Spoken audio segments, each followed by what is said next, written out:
السلام عليكم ورحمة الله تعالى وبركاته. مرحبا بكم في هذا الخبر الجديد. أولا ندعوكم الضغط على زر المشاركة ليصل إليكم كل جديد، والإعجاب إن أعجبكم الفيديو.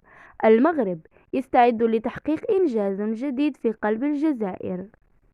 المغرب يستعد لتحقيق إنجاز جديد في قلب الجزائر. في التفاصيل، قررت الجامعة الملكية المغربية لكرة القدم تخصيص منحة بقيمة 50 مليون سنتيم للاعب المنتخب الوطني للتتويج بكأس إفريقيا للمحليين، التي ستستضيفها الجزائر في الفترة بين 13 يناير و4 فبراير القادمين.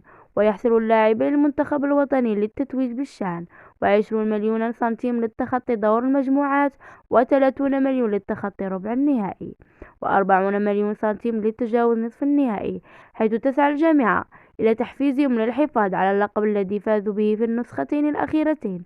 وتراجعت الجامعة الملكية المغربية لكرة القدم عن المشاركة بالمنتخب الأولمبي بالكأس إفريقيا للمحليين، باعتبار أنه يشكل في غالبيته من المحترفين، وبالتالي استحالة مشاركتهم لعدم تزامن مواعيد الشأن مع تواريخ الفيفا.